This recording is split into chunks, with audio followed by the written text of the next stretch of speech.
What's up, everybody? Y'all recognize the guy down below. If you don't know who he is, then you should know who he is. Want to welcome Sam from Sam Craft to the show tonight. And so if you guys have any 3D printing questions that Steve and I haven't answered for you, or maybe we don't know about, I'm sure Sam has experienced that. So we're going to skip through saying hey to everyone and try to get into the questions because I know you guys are going to have a lot of them.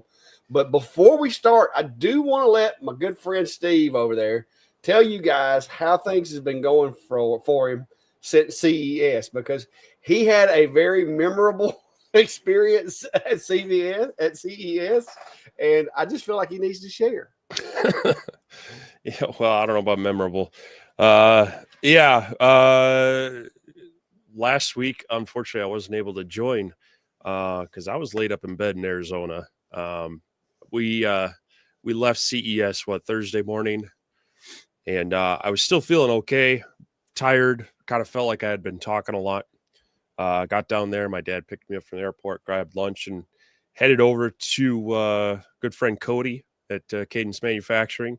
Hung out with him for a few hours, and much to the jealousy of Clack, I got to make my own custom Jenny bits. So really enjoyed spending some time with Cody in his shop, and I did capture some video that I hope to get pulled together to kind of show you a little bit more of the behind the scenes of creating those.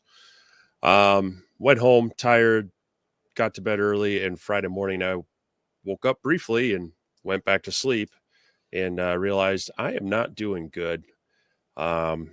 And I spent the next few days just in bed. I was running a fever, couldn't talk very much, and my dad got sick, Cody got sick, so I got the convention crud. Wasn't COVID, but basically delayed my flight back until I was feeling my fever was gone and I was feeling good enough to fly. But of course, anytime you fly with any congestion, that's no bueno. And since getting home late Wednesday or very early Thursday morning, other than taking some work meetings on Thursday and Friday, I've been in bed. I've been sleeping, trying to get caught up on sleep, try to kick in this thing. And until today, when I was finally able to do some video editing on the CES stuff, I've just been out of it. I've been medicated and catching up on sleep. And so, yeah, I got something a little extra special on that trip. So wrong kind of souvenir, Steve. Yeah, not something that anybody wishes to get, but I'm back upright. My voice is mostly back, so sorry if I sound a little hoarse today, but it's good to be seen and good to hang out with both you and Sam.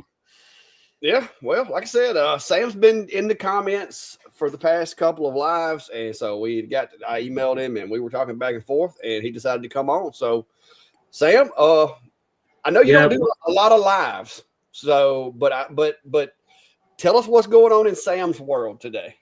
Well, my shoulder's still a little bit sore from you twisting it so much. No, goodness, what's been going on? 3D print stuff, business stuff, just normal stuff like you see on my channels. I don't know. I'm kind of an open book. Yeah. Well, I see you. We were discussing it in the lobby before the live started. Sam does have some really cool lighting that he's just added to his shop. So he's got this whole like disco ambiance going with the lights back there. That's pretty cool. I had never seen them. I watch a pretty good bit of your content. I'm not gonna say I watch all of it, but a pretty good bit. And this is brand new. I put it up literally yesterday. Yeah, okay, that's why I said I haven't seen those. I did see because when I first started watching your channel, I guess with any regularity, it was when you were building your other shop, because I was a little envious of the fact that you were getting to build a new shop, and so I watched a lot of that. And matter of fact, you've inspired me so that when I retire, Steve, in 255 days, I plan to hopefully do kind of like at least a once a week checkup on how the shop progress is coming. Kind of model it after, Sam's video of making his shop. So I would It was a fun say build. you have inspired a whole playlist. Well, I take no responsibility for what I might do to your wallet then. Yeah, Chris, he can, and he did show me earlier that he can do the Clack Shack orange on there. All right, yeah. There you go. There you are. So there's the orange. There you go. And we have Mr. Ballard in the house, Ryan Ballard. I don't know if you know him, Sam, or not, but he does a lot of stuff with CNCs. And I got to be on there again. What was it, last night? I tell you, I keep getting to make appearances over there. It's pretty cool. One of my projects got selected. So yeah, I'm sure they've highlighted some of Sam's videos in the past too. So Saturday night they do a bit of a recap on CNC 3D printing, laser stuff. So if you're unfamiliar with Ryan, check it out. They do a weekly show on kind of cool stuff around the net around robotic making. yeah. Klondike and them are really heavy into the 3D printing stuff. So I'm sure they're familiar. But yeah, not a whole lot. Like I said, not a whole lot going on over here. Trying to get caught up on jobs. I had started making some stove covers to get them out of here, and between yesterday with all the visitors and today trying to get ready for the blizzard that's coming, and playing with Klein's 3D scanner, I didn't get any stove covers made. I've got all the parts over there; they're all engraved, ready to go, but we're at a standstill for the moment. Yep. Who's avoiding what question? Oh, that's me. Sorry, guys. I'm new to live streaming. What They're question? probably asking about Bambu software. I'm going to assume. Well, there was a question. If we want to jump into it, Bambu Labs are adding some restrictions to their software. They are. I'm not extremely well versed with that one, just so you guys know. I do currently use Orca Slicer, so it's really going to affect my day-to-day operations. But I don't know. I tell you what, though, anybody that's looking into it and following on Reddit or anywhere else on the internet, it's a little bit of a tinderbox of an issue. But I'm just not knowledgeable enough with it to really put my dog in that fight, I guess. Well, Steve, you apparently have done a little bit of research. I've heard you mention it. Well, the very high overview of it that I've just gleaned is Bambu is coming out with what they're calling a security update to their both firmware and their software that is going to restrict. In essence, it's restricting writing to the devices, and the concern being that not necessarily the wanted, but the nefarious devices would be able to access your printers and be able to possibly take them over, or possibly then be a bridge to another device within your network. And so, in the name of security, they're restricting the access to be able to write to the devices, which again, kind of like what Sam was saying, it's going to prevent third-party slicers like Orca from being able to send jobs to it. Allegedly, you'll still be able to monitor the activity and such, but if you wanted to actually send any jobs to it, you're going to have to be doing it through their slicer and their service. So obviously a lot of people wanting the flexibility to kind of manage their printers on their own, use third-party software and hardware are going to be upset about this. The casual user that only uses Bambu Slicer, they're probably not going to notice anything right now. And is this a short-term fix in the name of security or a long-term crackdown to force people to use Bambu's software? Well, kind of have to see. Yeah. See, you can always count on Steve. He stays up to date on stuff like that. There you go. Brian said that he wants to say thanks, Sam, for bringing some class to the Sunday Night Lives. Oh, you're killing me, Brian. You're killing me. Brian's the reason we have sound effects on the channel. He's the reason we have such things as, the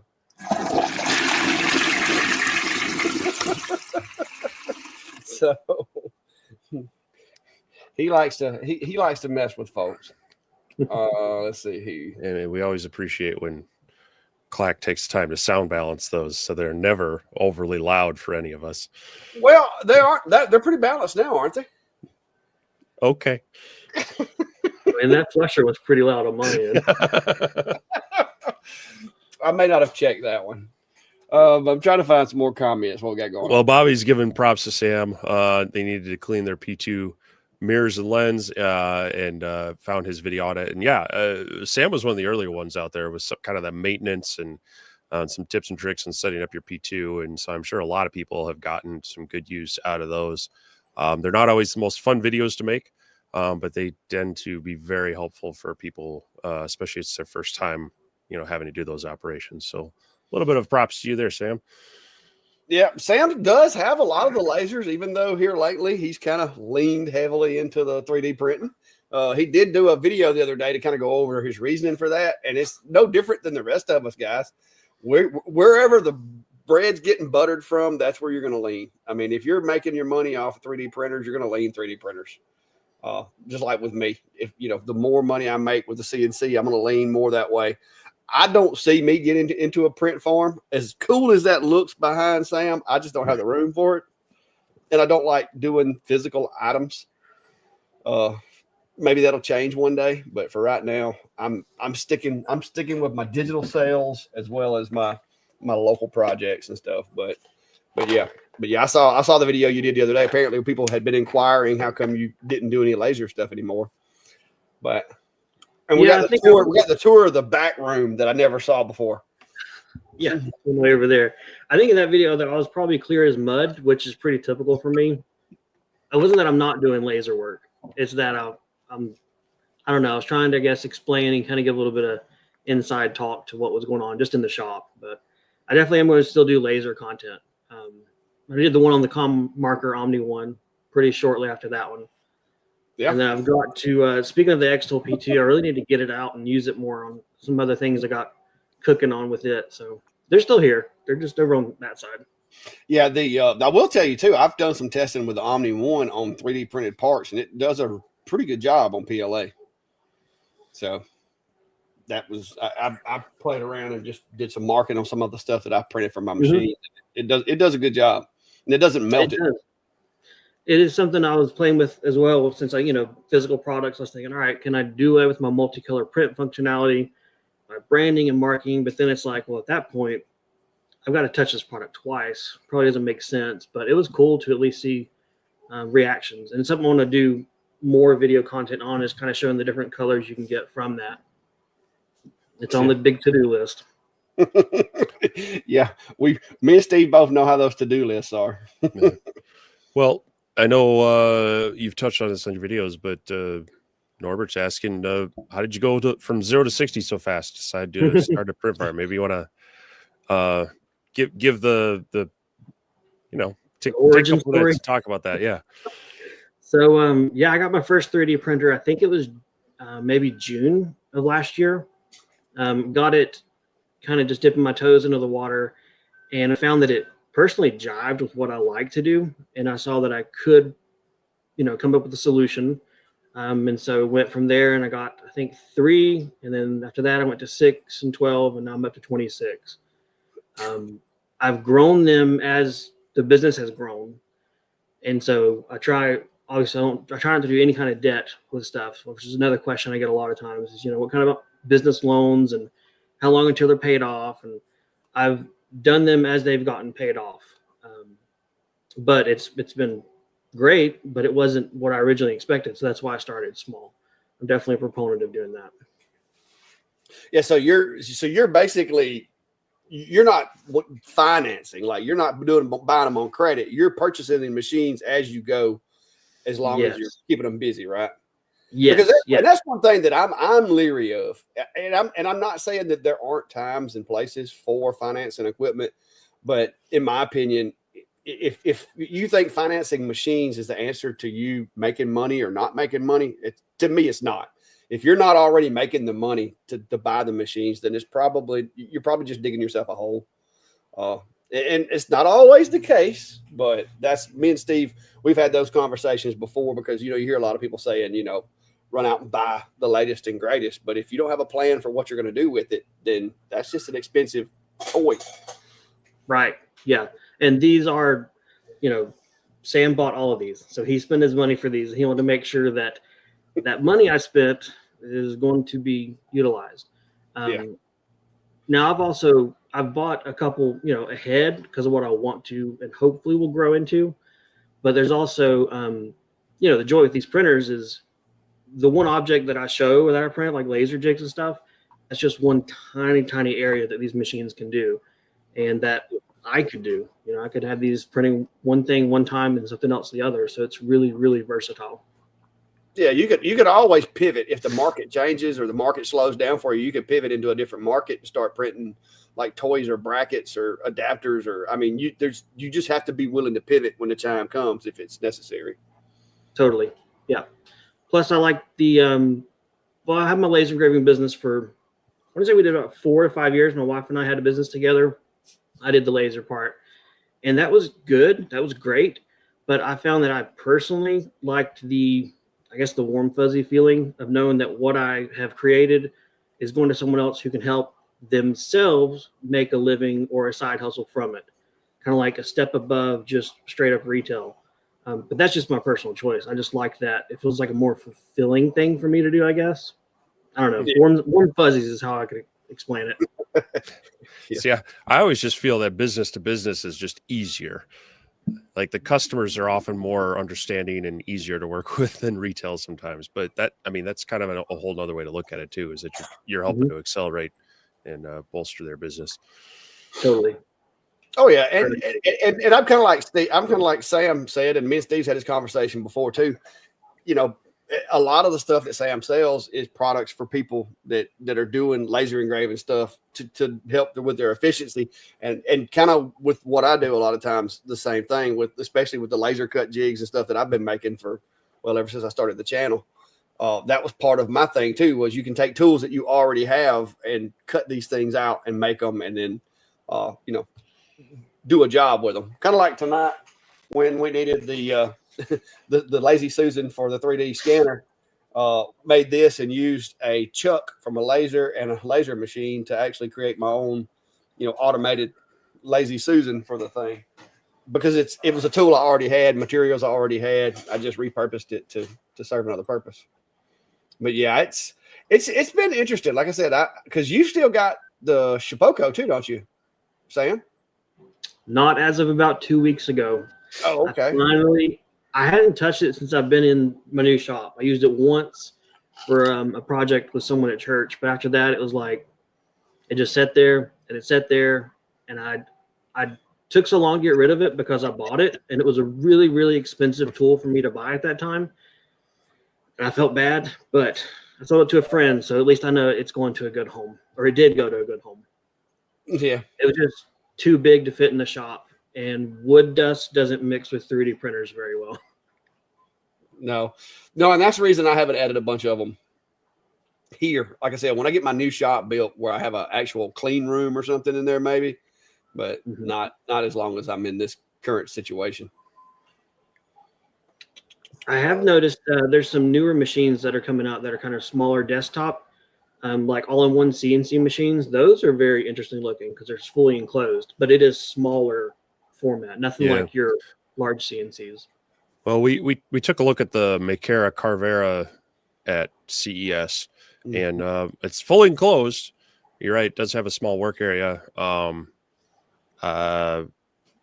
that might be the thing for someone needing to just work on smaller parts, smaller customizations. Because even on the bigger machine, even on my large, 4 by almost 4 Onefinity, I've considered building an enclosure for it, because as you mentioned, it's a woodworking tool. It's going to create dust. Even with the best dust extraction, you're going to have some overflow and such. So it's something to keep in mind. Did you get hands-on with the Carvera or the Carvera Air? Is it physically strong? I mean, I didn't like reach in there and start yanking things around. it looked pretty rigid, appearance wise, but we didn't really get to handle it. Cool. Jer's asking, have you used any filament for outdoor use, like on the A1? And if so, what would you recommend?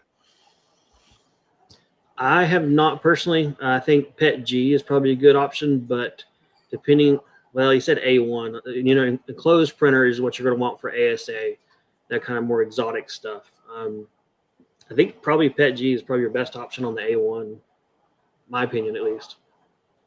Yeah, being that open frame, I know some people have kind of hacked an enclosure around them, but it does kind of limit you on some of those more durable filaments. Yep. Ryan has a question. Says, Sam, are you enjoying the new camera? He said he thinks it was an Insta. I'm not sure which one he's talking about. I am enjoying it. It's actually a DJI Osmo Pocket 3, and it's what I'm using right now as a webcam, so I can pick you guys up. I could carry you, make you all really sick. I like it. My biggest problem, though, is I do have a tendency to walk around the shop a whole lot with it, and I rightfully so get fussed at from viewers. I got to park it more often, but it's just so small and compact and handy. Like, it's smaller than my phone. Like, it is a tiny thing.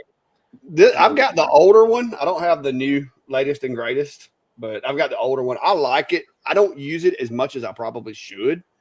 Up until recently, I had a little bit of an issue with like transferring the video, but I've actually gotten better at that now. So, but yeah, I've been seeing that new one. I think that'll be my next camera purchase.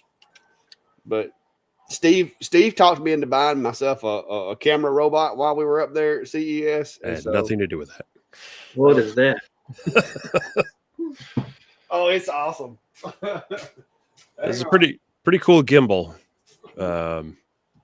Yeah, we were wandering around early. We had exhibitor passes, so we were able to get in kind of before some of the booths actually opened. But so we were wandering through, and just as they were opening, we kind of came across this shop. Is that a DJI? Yeah. No, this is actually just the gimbal controls. Like this is a Sony ZV-1. This is my main camera that I use here in the shop. But this gimbal is a smart gimbal, so it's not like a lot of the older ones. Like, you know, it'll keep the camera still. Like if I'm videoing, like I can turn this and move it or whatever, and it'll keep the camera from tilting. But the cool thing about this one is when you get it, like you can get it to where once it looks at you, and I don't know if I can do it. There it goes. So now it's actually tracking me. So like if I move just like your Osmo does, but it's moving the Sony ZV-1, it'll move it around. So I could actually, like when I'm walking across my shop, it'll follow me. So, but it doesn't depend on the camera. So I can put any kind of camera I want to. Like no matter which way I turn this camera now, it's going to keep facing me just like the Pocket does, but it'll do it with a Sony ZV-1 or any kind of mirrored or mirrorless camera.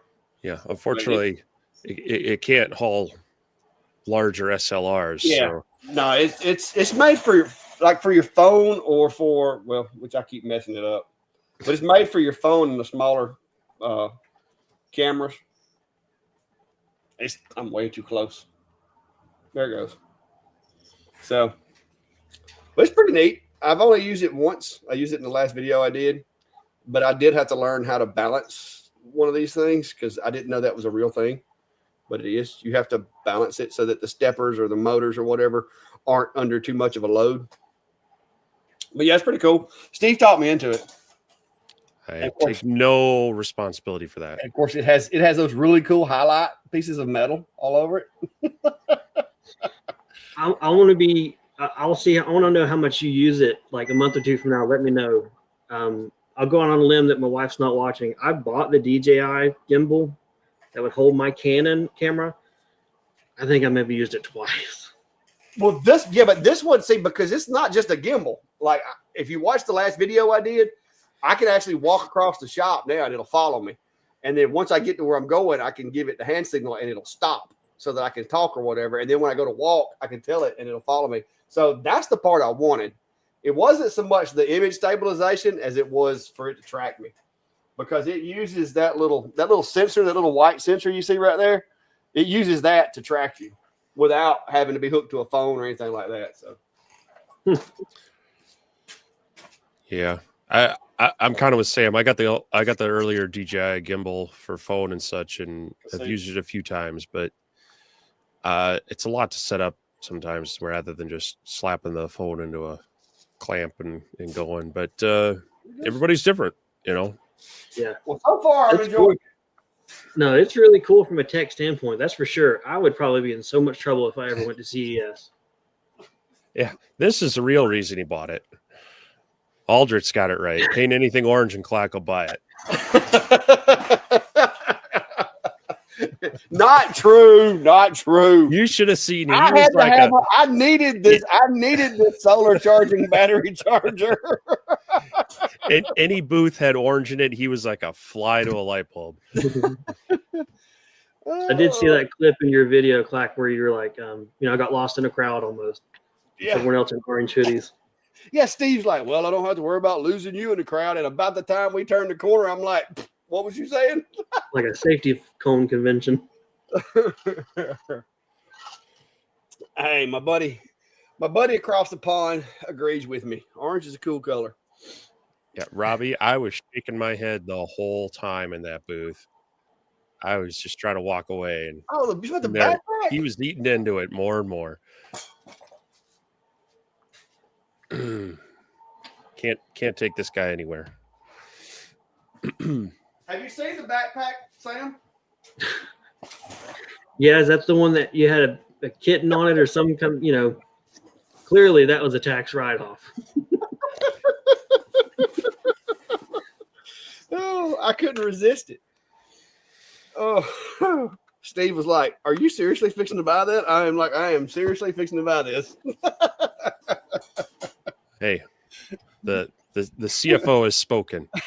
There we go. Hang on. You got to give it a few minutes. Yeah, I think I got him like on number 4. But yeah, this thing was pretty awesome. See, there's the little Galactical alien right there with the Clack Shack shirt on. And then I think I got Fluffy in a hoodie on here. Yeah, there's Fluffy in a hoodie. And then coming up next, guys, your favorite all-time Steve on a backpack. Identity theft's not a joke. Hopefully you get royalty payments for that, right? Right. He's using your likeness. I tell him it's IP theft. Oh, Identity theft is not a joke. It was fun though. So, and I can't wait till WorkbenchCon to walk around the event with Steve on a backpack.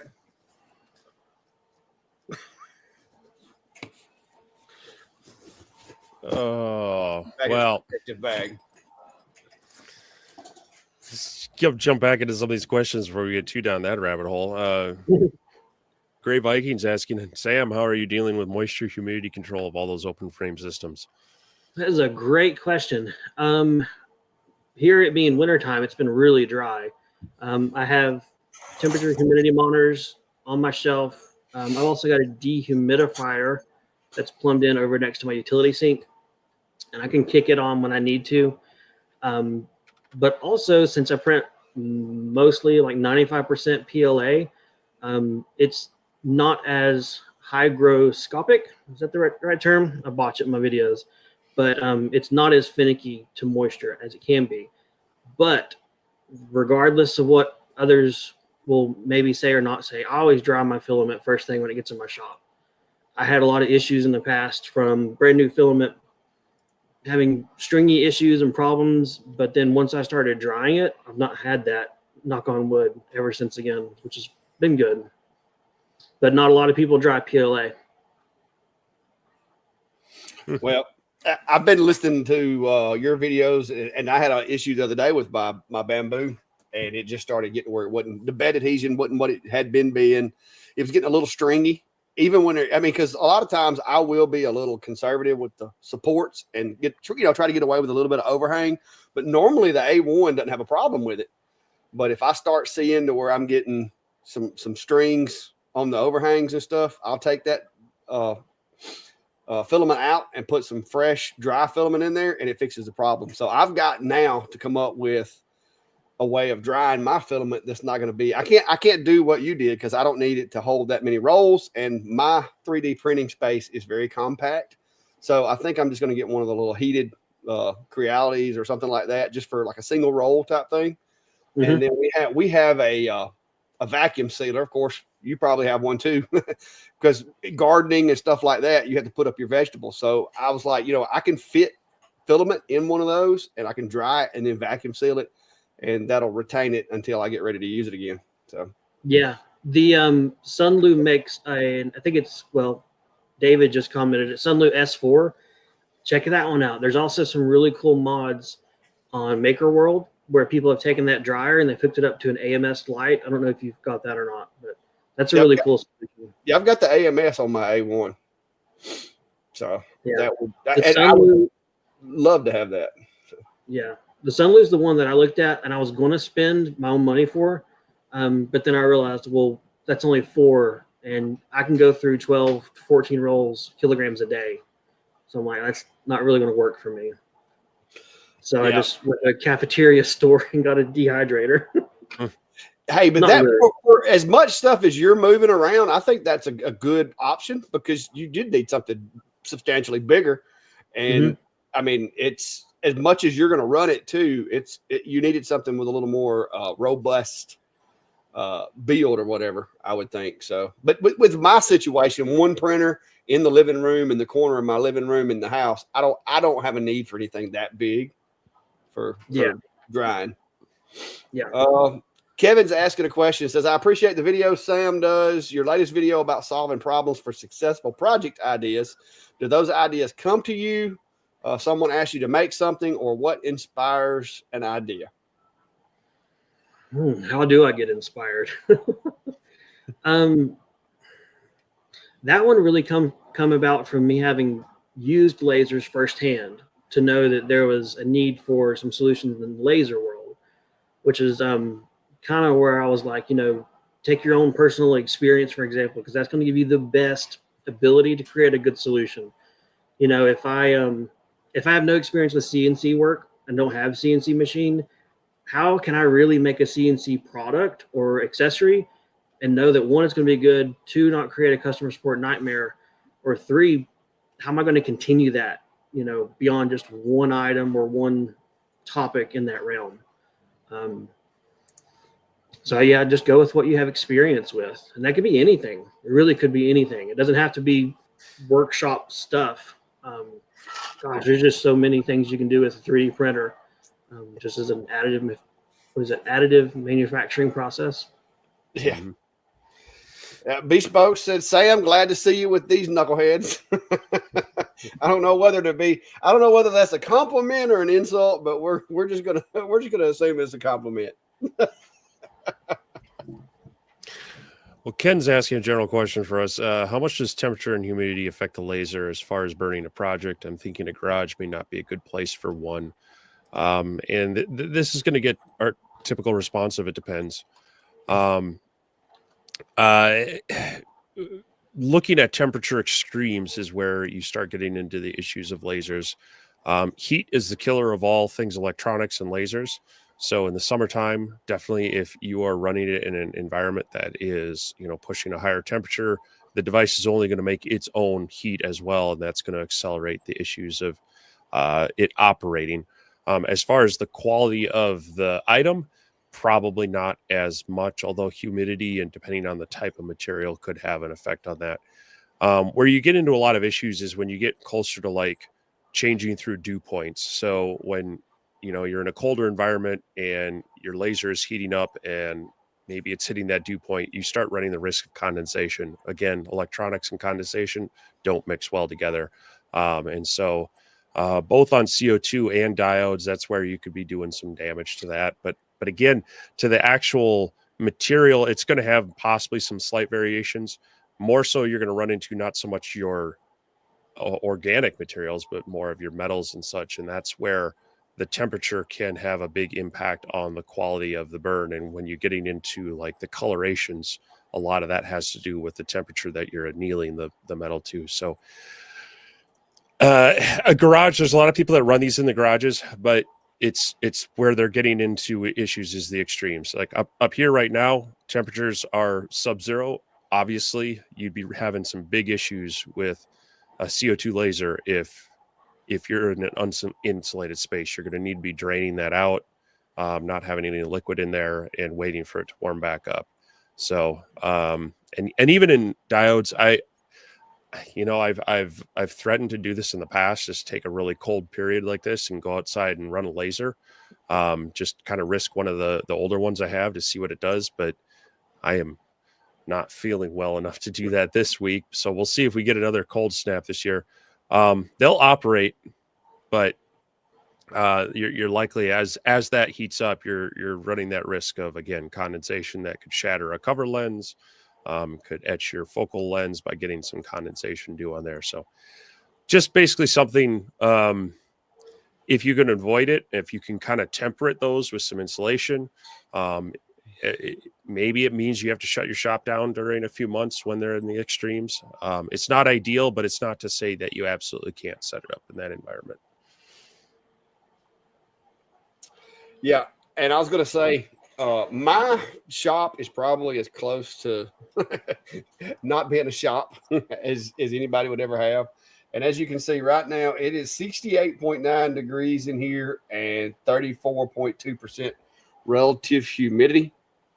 So I don't have any problems out here, but now I do have, like I said, I do have my little mini split over there. So it's not unclimate controlled. Now it's not exactly ideal. Like when it gets down to 19 degrees tonight, it's going to get cool in here. Unless I keep running my little alternative propane heater over there. But yeah, it's moisture affects a lot of stuff, even the wood in your shop, especially. Because that's where I actually got introduced to moisture content and all that, was from drying my own lumber off of the sawmill.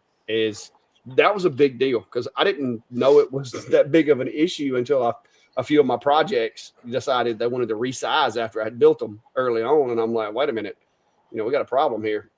So I have several devices that are made to measure moisture content, but I've gotten to where I'm pretty good with there's a chart. I don't know if I still got it on my board over there, where you can take relative humidity over a 24-hour period, and you can actually come up with what the moisture content of the wood and the stuff inside the room should be. And it's a pretty good fit. Matter of fact, I just replaced my dehumidifier today, where I keep my wood and everything out in the kiln. I just replaced it today because I've done burn up a dehumidifier and had to put a new one out there.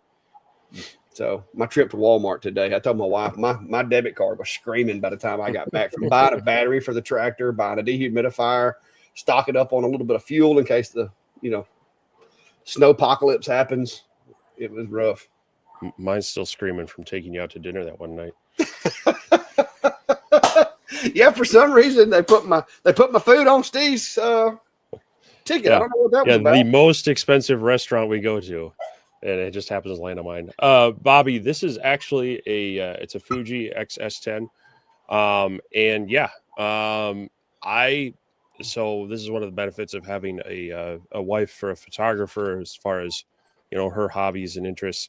Every so often she wants to upgrade gear, and I bought this off her for the sole purpose of having my new primary camera for doing my videos. I still have my Sony ZV-1 as well, which works great as a portable, and quite honestly do a lot with phones as well. So, but yeah, I do use it in videos. I do like it. So, but it's not needed by any means for doing. There's a lot of people that their sole camera is just their smartphone. Hey, this little guy right here is handy too. I don't know if you've ever had one of these or not, Sam, but this is the DJI Action Camera 2. And it has image stabilization and a lot of things. So like for B-roll, you can't really beat this guy. And it uses the same. Just the urge. Hey, I can send you a link, Sam. No. I gotta fight that urge. Hey, if you're like me, I try to buy at least one camera or camera attachment a year. So I've done bought my camera attachment. I'm gonna count that as an attachment. That is not a full camera. So I try and space my cameras out every other year. Lynch Reptiles asking about the com marker B6, which is autofocus. How to set the autofocus to a different focal distance when changing to a different lens. So yeah, you can do that. You do need to get into the settings on the touch panel. So I'm going to bring this up real quick. Once you get into the settings page, there's this section called focal length, and that's where you need to set in millimeters the focal length that you are wanting to adjust it to, and then that will change what it automatically measures each time when you're going into use the autofocus tool on that one. So by default, it should be set for their stock lens, but if you are changing lenses and need to change that, that's where you should go. Is on the touch screen, you need to get into the actual settings of the laser itself. So. So Steve, you've got a fiber laser that has a touch screen. Yeah. The com marker B6 has the autofocus and the soft buttons for the lifting and the lowering and the autofocus and a few things like that. Cool. Hashtag Steve gets all cool toys. Okay, Mr. Fancy Backpack. I had to buy that thing, and I paid more than I probably should have for it. I got caught up in the moment. Yeah. So somebody asked about, I think it was AGT Restorer, wondered about power requirements for the print farm I got here. So I've got 26 printers, and my shop and mini split and everything out here, the most I've seen it pull is about 5,500 watts at once. Because this shop runs off grid, off of solar panels and battery backup system. Oh, no kidding. I had the ability to put it on grid. Like right now it is on grid, but the goal is to run it off grid all the time. Sweet. But yeah, these guys are surprisingly energy efficient. When they first start up and heat the bed, you're going to use some power there. But after that, let me look real quick. I'm consuming 3,800 watts. I have 24 printers going, plus my lights, computer, and my mini splits on as well. Which you guys, no, I don't think anybody mentioned or asked about temperatures with 3D print, but I keep my mini split on 75 out here because these guys do not like it cold. So this time of year, if it gets below 70 degrees in the shop, I'll have layer adhesion issues, or you'll just have things pop up and it's the cold air in here. So that's the downfall of an open bed printer, like the A1s. They don't stay warm in the winter. So the only way to combat that would be to basically have them enclosed so that they'd have some kind of heating element or something in there for them, wouldn't it? Yeah. Like with the shelves they're on right now, if I were to, enclose the shelves, they would definitely produce enough heat to keep themselves warm enough. It just becomes a little more of like a physical obstruction at that point. Yeah. To be able to load and unload them. Yeah, that's a good point, because down here in my basement, it's a little cooler than the rest of the house. And I haven't noticed it too often, but every so often I'll have one print that are like, oh, that failed to stick down right. So, and I haven't. It's probably been more so in the colder months here. So, yeah, that might be one of those case uses, Steve, for one of those grow tents or whatever, that the enclosures that we had. That might, especially in the wintertime, that might be something that would come in handy from time to time, especially if it gets cool in there. Yeah. So Rose just asked about theirs does fine in 60, 65. I set the thermostat on my mini split to 75 because it is all the way across the room, 32 feet that way. And by the time the air gets across, it keeps them warmer. Just clarify that, because I'm in a workshop. It's an elevated floor off the ground. And so when it's really cold outside, it gets cold by the time the air makes it across the building over there. Yeah. Well, just be thankful you don't live up in the Arctic Circle where Steve's at. It gets really cold. Yeah, no, I'm happy in Tennessee. Yeah, Steve's well, Steve's up there looking at the northern lights. I've only briefly been out my shop a couple times since I got home, and so I kind of set it to just I've got an oil filled radiator that kind of keeps the edge off because it is well insulated. It's actually it was too sealed. It was sealed too tight the first year I had it. And it's sitting at about 44 degrees right now. If I don't remember correctly, but I've got that secondary heater that if I need to get out there and do some work, it brings it up into the mid 60s pretty quickly. But yeah, I wouldn't want to be mucking with a 3D printer out there with that cycling of a temperature. Yeah. Tim, if you're running lasers enough, like especially if it's like hobby lasers, like diode lasers, if you're running them enough to increase your power bill any noticeable amount, you must have a lot of them. Because my power bill out here, I mean, typically speaking, things like the S1, the atom stack machines and stuff that we run, you're looking at power consumption levels probably comparable to the laptop you're using to run them or the computer you're using to run them. They're not using that much, if that, electricity at all. Now you get into the CO2s. The CO2s, because the CO2 tube is not as efficient as a diode, you have a lot of heat loss. That's why you have to cool them. The CO2s probably using a lot more wattage than the diodes for sure, but not really. Not enough to make difference on the power bill though. Where you're really going to see issues on a power bill in a shop like this is more of your HVAC and your loss of your makeup air, as opposed to the running of the actual machine. Even if you're running it constant. I mean, I ran a CNC machine and a laser for, 5, 6, 7, 8 hours a day when I was in heavy production with some of my stuff. And the only times I would see spikes is when I was trying to heat or cool the place. Outside that, it was hardly a blip on my power bill because a lot of these things, your diode lasers, especially, it's like running a light bulb. Your actual input wattage into that is probably around 60 to 80 watts, maybe a little higher on some. And the CO2s, yes, because they have some more fans and such, they'll draw a little bit more, but it's not exponentially larger unless you are, when you start adding in those ventilation systems.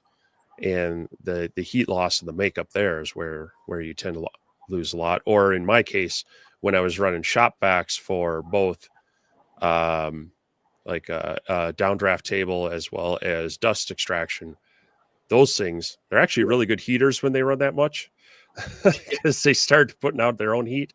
But the machines themselves aren't big power consumers themselves. Yeah, it's just like yesterday. I ran the X40 most of the day, but now I've got that one set up to where it pulls air in from outside and expels it back outside. So it may get cold in the enclosure, but it doesn't suck the life out of my air conditioning. But I use the X40 for that. That is the enclosure Zilla, which earlier was actually we were actually doing 3D scanning inside there, but that's the one that I use to do all the stove covers and all my big jobs, and the majority of my cutting I do in there just because it's convenient, because I can stick a 35 by 17.5-inch piece of wood in there and cut pretty much whatever I want to out of it. So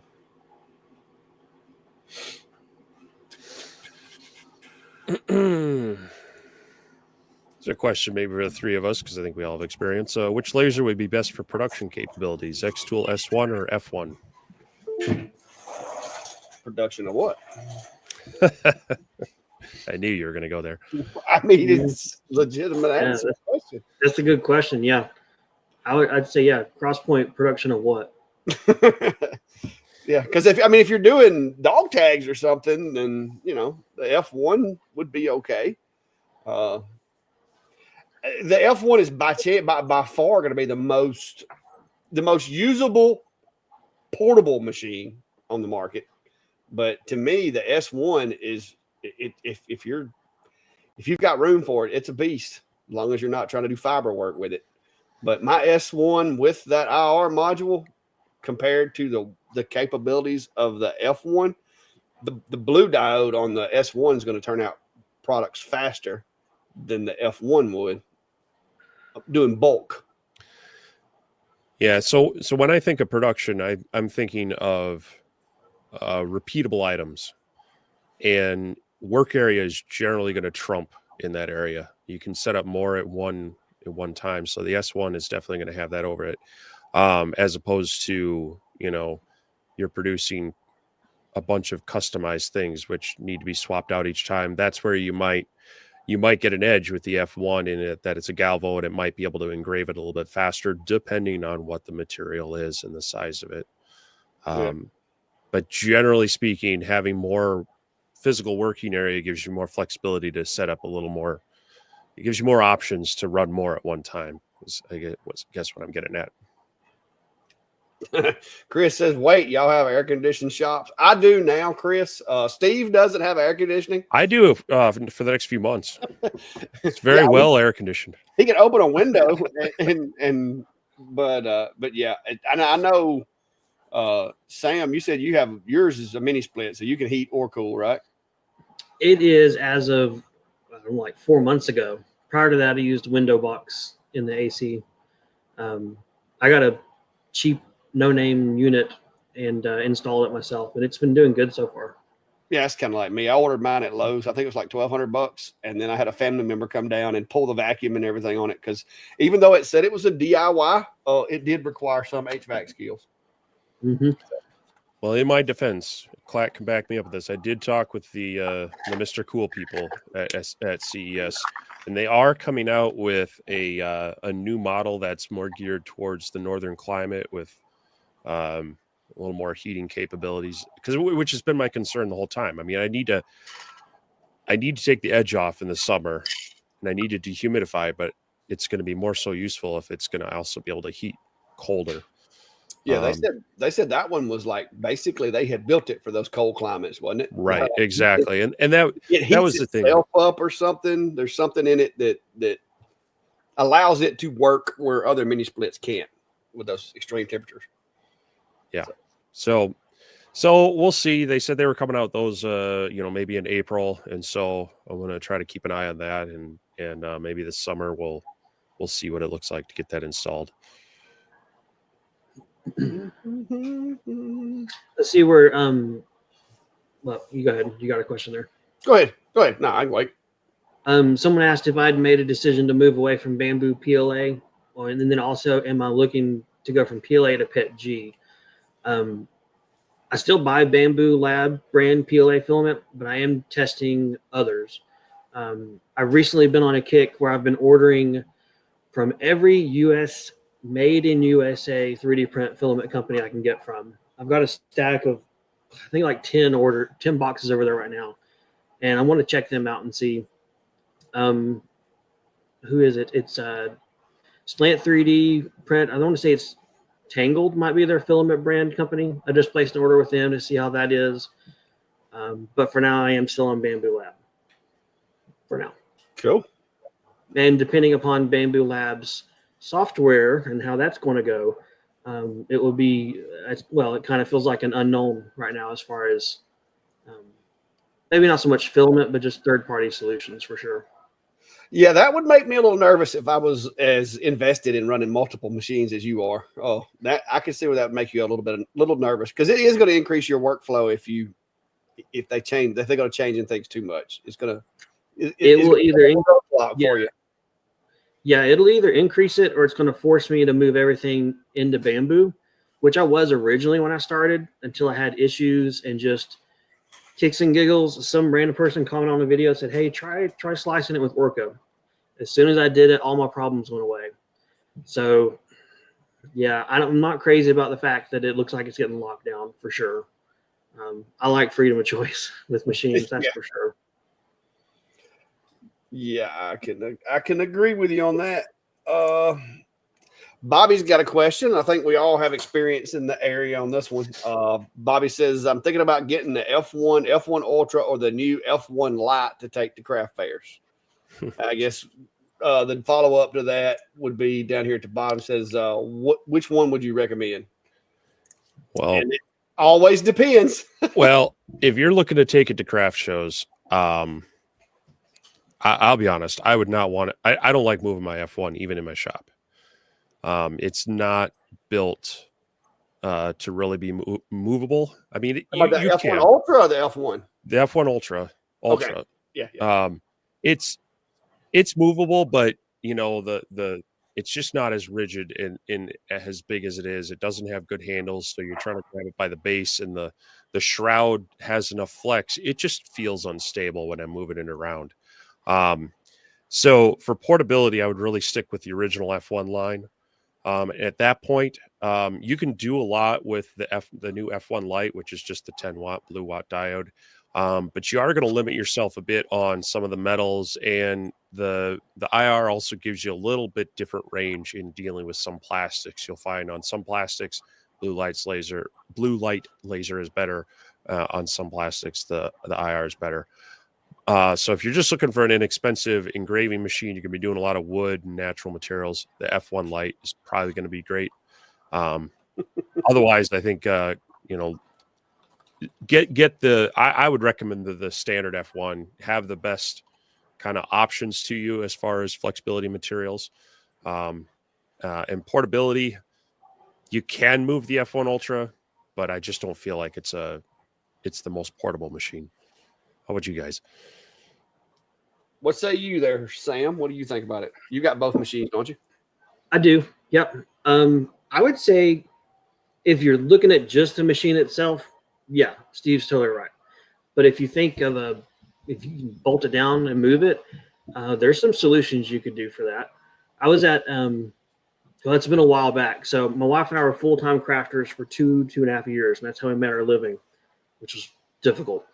When I was there, I did wood turning and woodworking. But I remember going to a laser engraving booth, and the guy had a CO2 galvo laser, so with the mirrors. But he had it like permanently mounted to this cart on wheels, and he literally rolled it in and out of his enclosed trailer.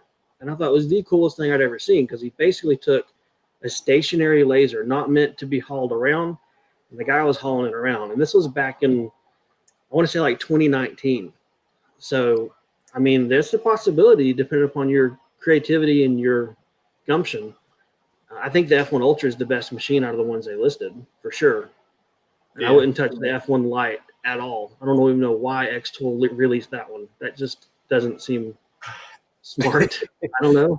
Well, and see, I could see where there are people who have no desire for the IR. I guess you get the benefits of the Galvo F1 without the IR, but I like having the IR module. Just like Steve said, there's some plastics that you can't do with the blue without making a melted mess.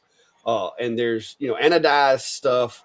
Yes, you can work with it with the blue laser, but all you're doing is exposing the metallic surface. Whereas with the IR, you can actually change the color of the anodizing and get a whole nother look. So, but yeah, I don't think that it is me personally. I wouldn't like trying to move the Ultra around, and that's what I've said. That Ultra needs to be. It stays right there. There's a reason that X-Tool didn't put a handle on that one. They put a handle on the F1 Ultra, and it moves around perfectly fine. And if you look right here, this is my little setup when I go to events, and right there, that's the Atom Stack A24 Ultra or whatever that's enclosed, and that's the back of my F1 Ultra. And of course, there's Klein's head right there. But those are the two machines that go with me to events, because there are a lot of things that I can do on the F1 Ultra or the F1 that I can do this like really quick because of the Galvo. But then if I need to cut something, I use the A24. It's a small machine, and like you were saying, Sam, that thing's bolted to that wooden, like this whole thing is basically like a wheelbarrow. Like I grab one end of it, it's got wheels on this end, and I can roll it in and out of the back of that trailer right there. So that's what. Well, and that's like another part of the. It depends if you have a setup like that where you've got a trailer and it's easy in, easy out. Yeah, you could even do like Sam was saying and have a full-fledged CO2 laser that you pull out.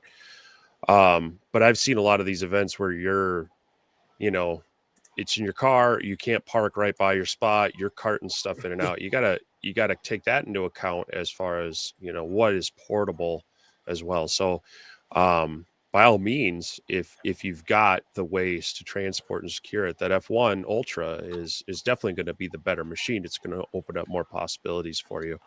But there's just, it's like there's all sorts of variables to take into account for every person's situation. So yeah, like I said, I prefer my F1 Ultra for portability. You mean your F1? My F1. You got me saying it now. Golly. Asher DIY is saying, hey guys, first time checking out the live stream. Love y'all's fancy background lights. He must be talking about Sam. Sam's got the professional lights going on there. Look at him.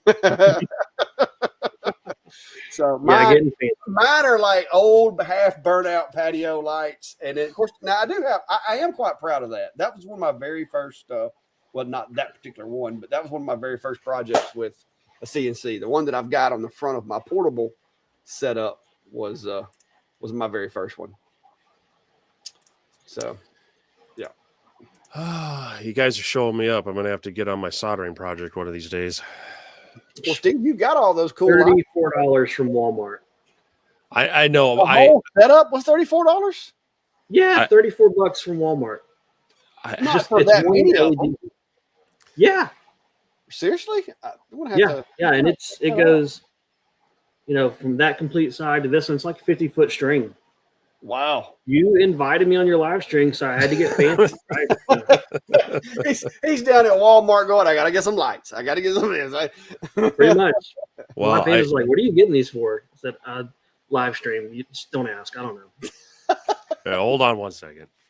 Oh, he threw the gauntlet down. He's got to go get something. Yeah, he's going to get fancy now. I'm going to try to scroll through the comments. Guys, if you've got a question, make sure, if we don't answer it, make sure you throw some exclamations or question marks or something up there so we can see. So since we are, more maker channels and do a lot with 3D printers, I do have, this is for my basement shop around the corner here. I picked up some RGB lights and they can do all the cool kind of chasing things that Sam is doing. But I went ahead and 3D printed out these kind of hexagon tiles with this pattern to it. And so now I need to stick the LED lights in there and then basically solder a jumper to the next hexagon. And I've printed out, 25 or so of these things. So I've kind of bit off into a big project of soldering now because those are like 5 pins per. So it should be pretty cool. It'll be kind of a neat accent thing, but I couldn't just leave it at, throwing up some just whatever in there because I've got a wall it's just concrete wall that I'm like, it's painted, but it just looks kind of boring. So I wanted to add a little bit of texture to it. And that's where I'm going with this. So we'll see. Like I say, I gotta pick some time and just sit down and do a lot of soldering. Hey, I'm about to up my game now. Sam done went and got some of them good lights.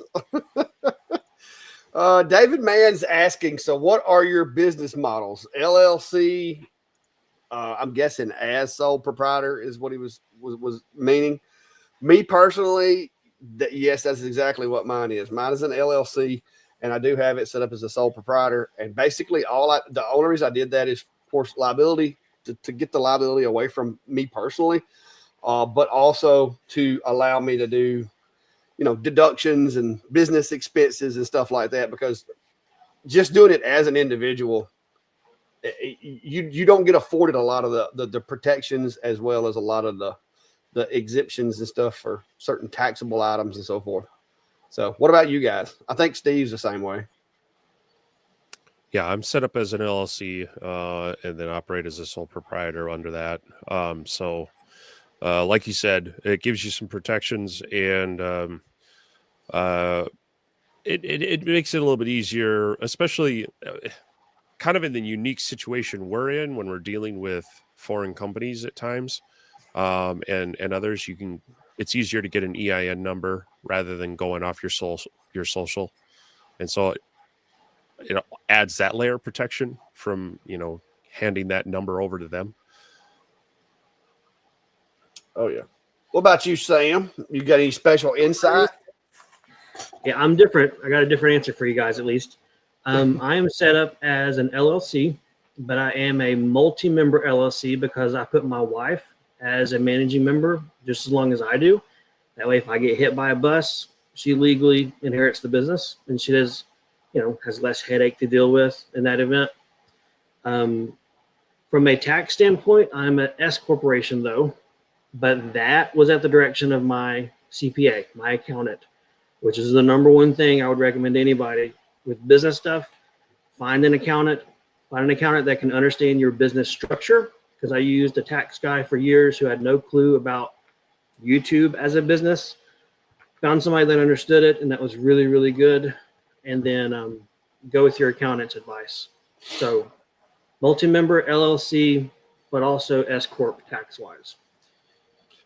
Yeah. Well, as far as the business stuff, luckily, which she's not currently working for me full time yet, but luckily that's what my wife has done the majority of her career, is manage businesses. So I hope to one day have a full time business management person, but right now it's this guy. This guy does everything. I am my editor. I am my graphic designer. I am I'm everything. Like, if you see it with a Clack Shack logo on it, it may have been something that my wife asked me to do for her, but I did it. So, oh yeah, now I'm the same way. My wife does it sometimes. Yeah, my wife, she'll come out here and she helps pack up orders a lot. But I tend to operate like hit by bus scenario a lot with things. So I make sure she's involved. She knows how to run this print farm if need be, because this is our family's livelihood. Yeah. She glazes over really quickly if I get too in depth. But like I have documents and things that I've made, like, okay, this is where this is where that is, because it's pretty important if I get hit by a bus that they're okay for a while. Yeah. And that's not a bad idea to think about, even just in your personal life, making sure you get things in order so that, whoever is going to be responsible for taking care of your affairs, make it as easy as possible for them, both in business and personal life. Yeah. I think that carries over from my previous real job life of being in the IT sector and creating disaster recovery plans. With IT people. Implementing it and, that kind of stuff. You do that for 15 years and you come home, you're like, all right, well, we need a procedure on this dishwasher. Because if you're not here, where does this go? Yes. Yes. And it never ends. Last thing I'll say about business stuff, insurance is a really good thing.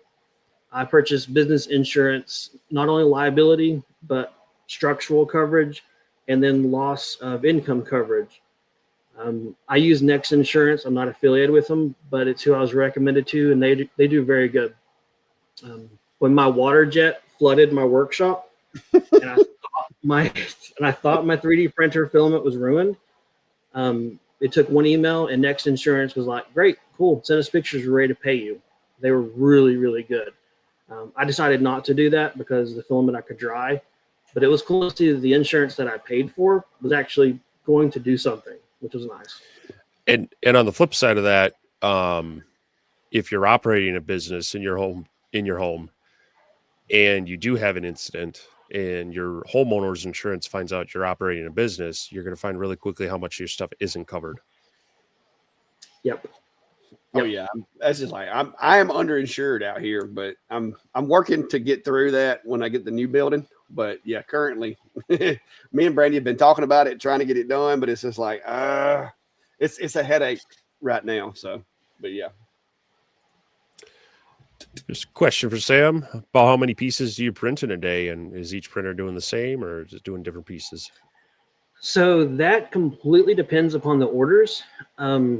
My current model with the 3D printers is to print on demand, or basically print to order. So when people place orders, I print out packing slips, and it's kind of first in, first out. So, if it is a slow time, what I will do is I will go ahead and put these guys to work printing my most commonly sold items, knowing that, okay, I've seen them after so long, they actually are going to sell. That way they can run and not just sit there idle.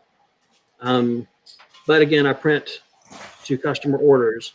I don't currently print and run anything like stocking an Amazon store or other fulfillment, although I want to in this year, but that's going to be a very large undertaking to make sure I can keep Amazon stocked well enough after I go through, getting set up as an Amazon seller and purchasing my UPCs, the barcodes, and everything else. So yeah, I'm currently working through getting trademarked, which is taking a while. I've hired lawyers for that one, but it's hopefully coming this year. Hopefully, getting serious about it. You talking about when you say trademark, you doing it through your state, or you doing a federal trademark? Federal trademark for my brand and my business. Yeah, word mark, logo mark. A bit more complicated than the state level. I've done all mine on the state level, and I've filed some paperwork on the federal level, but it's pricey and it is a process. Yeah, I've already like $50 for the state stuff. No. It depends on the number of classes you want to get your trademark under, which I used a register agent for my business so they can anonymize my address. And it's one of the services they offer is I can go through them to get trademarked. And so that's what I'm doing. I've hired their lawyers to do it. Yeah. All that extra stuff, guys, that when you are like, you take your hobby to a side hustle, then you want to turn it into a business. It's like stuff's everywhere. Yeah. And like, if you ever want to have a website, you better go ahead and buy the domain before you ever start anything. Because secure your digital assets. Because if you don't, you will wind up buying your domain from somebody else at an escalated price. That's why when I first came up with this and this started looking like it was actually going to be a side hustle, I went to buying like all of the .coms, .nets, .this, .that, . I mean, just because, if for nothing, no other reason, just to make sure you don't get hit with a scammer. Mm-hmm. So, somebody was asking about Biscuit, and there he is. He has not went anywhere. He seems to be very content here. He was out here earlier. He likes to stick his head through the cat door and come inside and grab some cat food, but he hasn't. I don't know if it's the cold or what, but he hasn't been over there tonight. So I'm trying to look through the comments. I just got hung up on that one about Biscuit there. And I guess that's going to end up being his name because we can't come up with anything better. So it sounds good. The kids are definitely against the what was it, laser? Somebody told me they're like, no, just no. So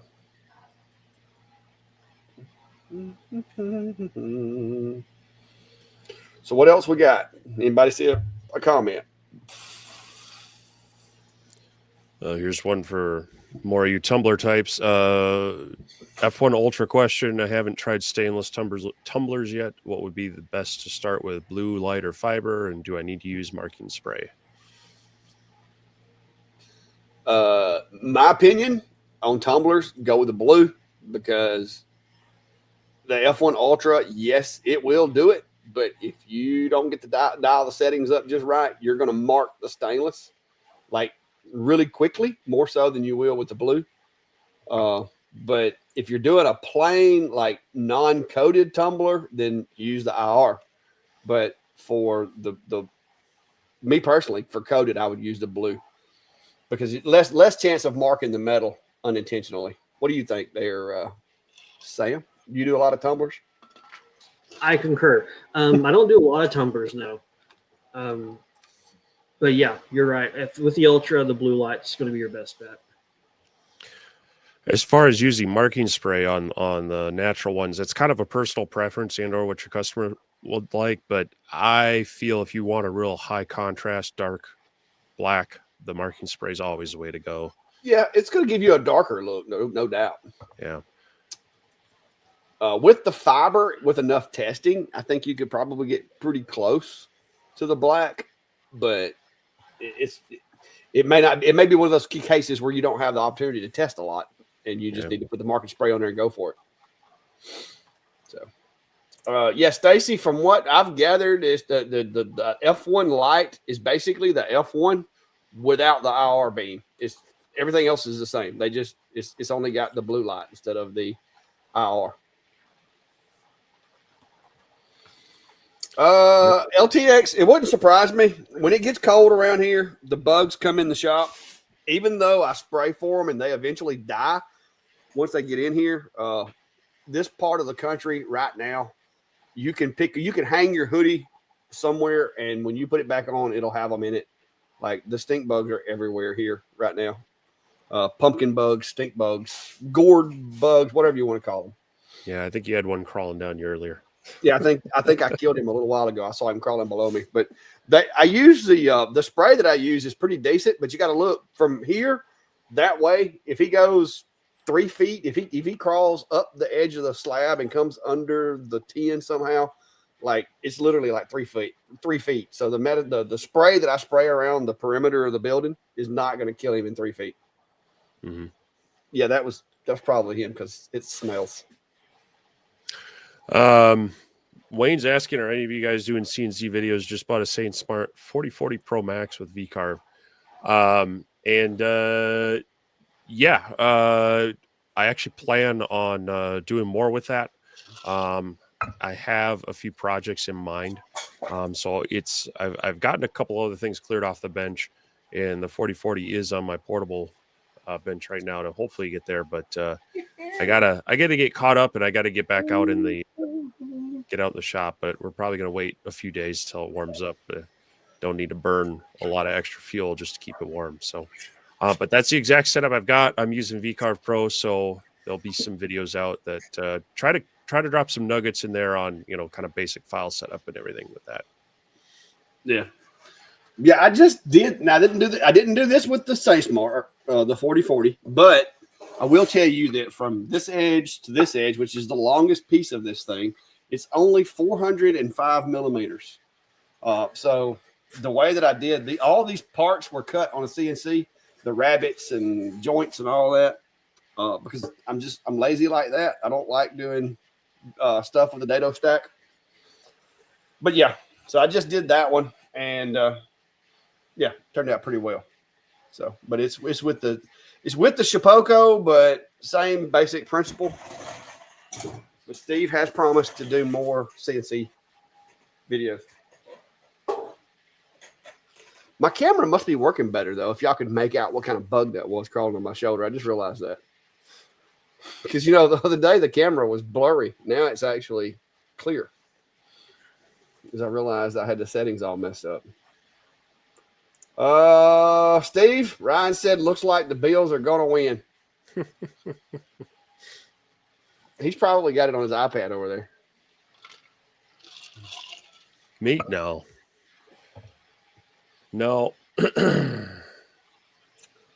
I'm just a spectator at this point with football.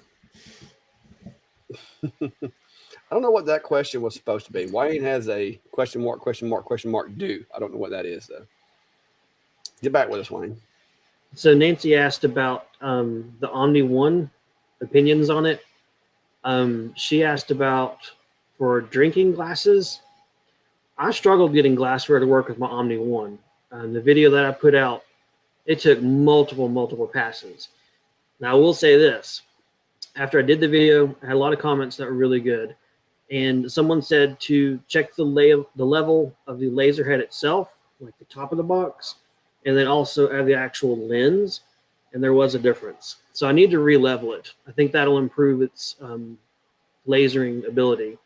But otherwise, the Omni One, I think, is a pretty cool machine, given the things that I ran into it. Advertised workspace of 150 millimeters square. But I wonder, once I re-level it for the actual lens and not just the housing, if that won't improve. How about you, Clack? How's your Omni One experience been? Yeah, I mean, I'm having glass has been a little harder as far as rounded glass. If it has any contour whatsoever, it does make a difference. And I'm going to credit that to kind of like what you said, the fact that even though it's not a lot, if it's not completely flat, that little bit of margin makes a lot of difference in the effect that it has. And so I have noticed that, you can get like some inconsistencies, but if you use, say, like a plate of glass out of a picture frame or something like that, it seems to do perfect. The rounded objects are giving me a little bit of trouble, and I'm trying to come up with a workaround to try to release that other than using a chuck. But yeah, it's very focus specific. Like it's not very forgiving. It's forgiving with other materials, but with glass, it seems like it's not as near as forgiving with the focus. That's what I think is causing the problem. Yeah, I think so too. Now, when it does glass, it's beautiful. It's just like sandblasted. Oh yeah. So if anyone's done any CO2 glass engravings, you'll see people out with techniques of wet sanding or stepping up through sanding stages. You don't have to do that with a UV laser at all. Yeah. I was trying to find that comment. I can't I can't find it anywhere. I don't It know was why. for Nancy Richards. Yeah. I don't know how far up it was because I went pretty far. Oh, he found it. But yeah. Yeah. I have got some I've got a guy right now because I talked to what's the guy, the BP man tech reviews or whatever.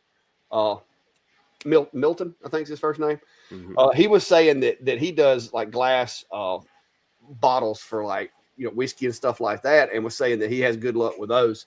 And I've been trying to find somebody that could give me some empties to play with and test, just to see if that is something that would do better. Because if it has a flatter surface, maybe that would work. But I've got some wine glasses and some other little cups that I've tried, and the focus I think is the hang up I'm having.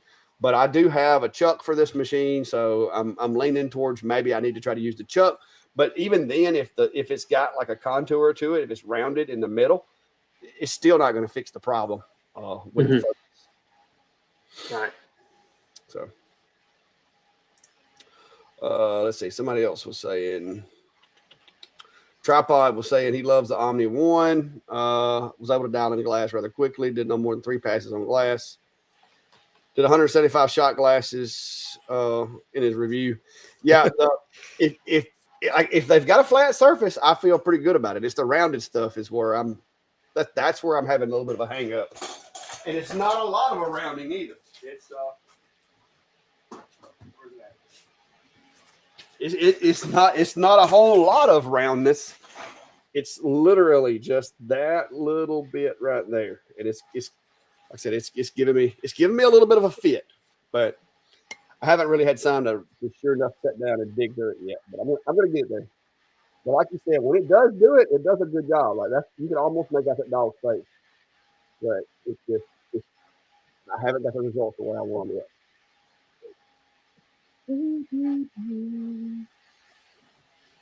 So I got a question on mine from Forge. Wanted to know how many products would we recommend when selling when they first open an Etsy shop. As many as possible is what I've heard. I mean, obviously you're starting out. Start with what you can, but the more products you'll have on your Etsy shop, the better Etsy will be able to identify what shop you are. But also when you have people land on one product, and if they like it, when they go to your shop, there'll be more for them to see, and you'll get a longer landing rate, or they'll stay on your shop longer, and you'll have an increased chance of conversion and making a sale. I would think 5 would be a great place to start if you've not even opened your shop yet. 10 would be better. I've heard it put that if you're serious about Etsy, then you want to try and probably do a new product about once a month. But that is going to depend upon what your business is and what you're making, and if it's feasible or not, really. Yeah. Kevin Rich has a question for you. I think this is going to be for you, Sam. Why the A1S instead of an enclosed system? So the Bambu Lab A1's price. I could buy more Bambu Lab A1s for the price than I could their P1S or X1C models. I've got a P1S. I have an X1C, the carbon model from Bambu Lab, but I use the A1 so much more. Now, of course, that's going to be dependent upon what filament you work with. I print with PLA or PETG. I don't do exotics. So if you are looking to only do exotics, then you're immediately in a different area for enclosed printers, of which there are some pretty interesting new ones from other companies that I've seen out there lately. Maybe worth checking out if you're looking for a budget enclosed print option. But yeah, that's why price, because I could buy more A1s for the price of one P1S. Yeah, I figured that was what it was. I wasn't sure, but I kind of felt pretty strongly that was the reason. Yeah. Because even though they're not the most, state of the art machine, if you can get a machine to turn out the product that you're selling for less money, that's a wise investment. Definitely. And I don't know how much, are you guys getting any noise from these printers? I've got 23 of them running right now, right beside me. And given I got a lapel mic, but I have a friend that has a Creality 3D printer, and he can have one running, and it honestly sounds just as loud as 20 of these going at once. So the loudness of the printers is another question I've seen a lot, and they are surprisingly quiet, really. Yeah, the loudest thing about them is that beginning and ending tone. Yeah, which I kind of like. Some people complain about it. I like it. Yeah. It's like, yeah, get to work, robot. I'm going to do something else. This side of the radio is asking any machine recommendations to do aluminum data plates, black powder coated 5x4 inch plates, but need to etch numbers sub $1,500. Ooh, Galvo would be the way to go, but $1,500 is not gonna. Yeah, and that size plate, 5x4, you're gonna need a bigger Galvo, so you're probably not gonna hit it with that. But black powder coated really opens up almost any diode or CO2. If they're aluminum, especially, because you could knock the powder coat off of and expose the aluminum. So I mean, yeah, you could do it with a blue. It'd be a little slower, but for $1,500, you're not gonna get. That's gonna keep you, in my opinion, unless you get that. What is that? What's that one that you just got? The is it the Monport, the Reno? Oh yeah, the Reno. Yeah, I mean that's gonna get you up into like the 500 millimeters a second range. Yeah, and 5x4 plates would fit in there pretty easily. You're not too pigeonholed with that machine, but that's going to run you up right around. I mean, if you want the Lightburn version of it, that's going to run you up right around $1,500. So they didn't say they need to etch numbers. I would wonder if they need to do serial numbers, or if they're doing larger productions. I mean, on that one, if they're doing larger batch numbers, I wouldn't be as scared of doing a gantry machine, because you could set it and do something else as well. Mm-hmm. Yeah. I mean, but you guys are right. The price point's going to really be a limiting factor on that, along with your 5-inch dimension. Yeah, and assuming that you don't have to actually go into the aluminum with the text. You know what I mean? If you're doing serialized stuff, typically you have to have the numbers go in at least like 3/1000ths of an inch. And if that's the case, then you're going to need something that's going to cut that aluminum, which is going to put you. Well, not so much on data plates, though. Yeah, those would be more for like machines and stuff like that, right? Yeah. If it's like serialized stuff, typically they want you to go deeper. But that's what I was wondering. I had somebody reached out to me. They were making hot air balloons, and we're doing the serial number plates for hot air balloons, and we're asking about being able to do them with a fiber. And they have the blanks. They just wanted to be able to do the shaded part with the text and then engrave the numbers. And I was like, well, that's a need that I never thought about. No, I didn't know hot air balloons had serial number plates on them. Apparently they do. Mm-hmm. Yeah, the thing with lasers, CNC, 3D printing, there's so many options for things you can do to make money that a lot of it is not shown on YouTube, because the odds are for the videos and the content's being shown, maybe that person doesn't do it, or they can't show it if they're under contract with the manufacturer. But you can get in with some local machine shops, some local tradesmen, and do things like that, and really put these machines to use in a way that you probably wouldn't think of before. Yeah. My brother, he's a gas piper. And so whenever he got, when I got my first fiber, he'd ask me, he said, yeah, you can do metal? I'm like, sure. Well, the next thing I knew, he brought all his tools in here, and he's having me brand his tools and all of these things. And then he's suggesting my abilities to people he works with on job sites, and could very easily become a just brand tradesman tools aspect of the job. It's really cool. Yeah, well, I've got right now, matter of fact, it's in the queue. Me and Klein, we're going to pitch in together and go do it. We've got a fire department that is wanting every piece of equipment they have marked.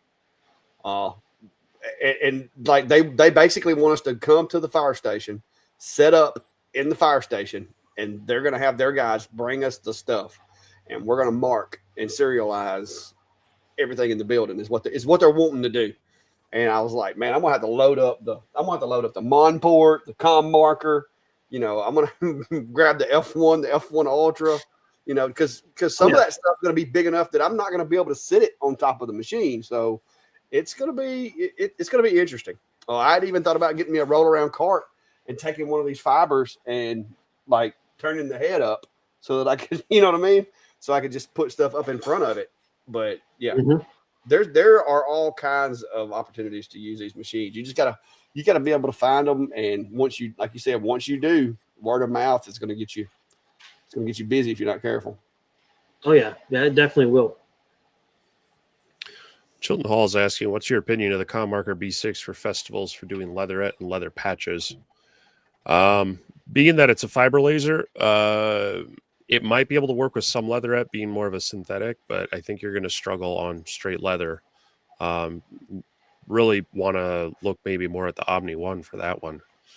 Oh, it is nice for leather. Have you used yours on leather yet, Sam? The UV Omni 1? Yeah. I've not yet, no. Oh. I watched your video on it though. It is by far my favorite when it comes to doing leather now. If you see me do leather anything in this shop, as long as the workspace is adequate, it'll be done on that from now on. Because that was impressive. I've done orders of hats, and man, I wish this thing had been in my life back then, because it would have been so much easier. It's not that it does anything the other machines can't do. They can do the same thing. It just does it without all the mess. That's the cool part. It does it so clean, no mess. It doesn't smell like you're roasting cows in here. I mean, it was much better, much more pleasant of an experience.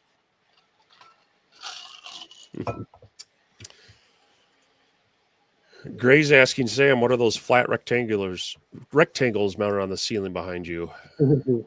Those are electric heaters. They're infrared panel heaters. When I was constructing this workshop, I had a company reach out and want me to show them. And I said, okay, we'll give it a shot. And they work great if you are right below them. But I have a larger shop, and as I would move around, you would have hot and cold zones. So now they're just, I guess, decoration. If it gets real cold, you can turn them on. I could. There'd be an extra 6,000 watts in here, though. Yeah, if you're off the grid, it might not be a good idea. Right. Okay, this side of the radio. I guess that was him. I guess that was asking me about that. Yeah. Okay. About the hot air balloons, I'm guessing. A lot of comments about how quiet the A1 and A1 minis are, and I would agree too. I used to have an Ender 3, and I still have that cheaty whatever thing back here that I almost never run though. I can be working my daytime job and have a meeting and have these things running in the background, and between them being quiet and the noise canceling in most meeting and webcasting software, they aren't disruptive at all. So I've really appreciated that with these printers.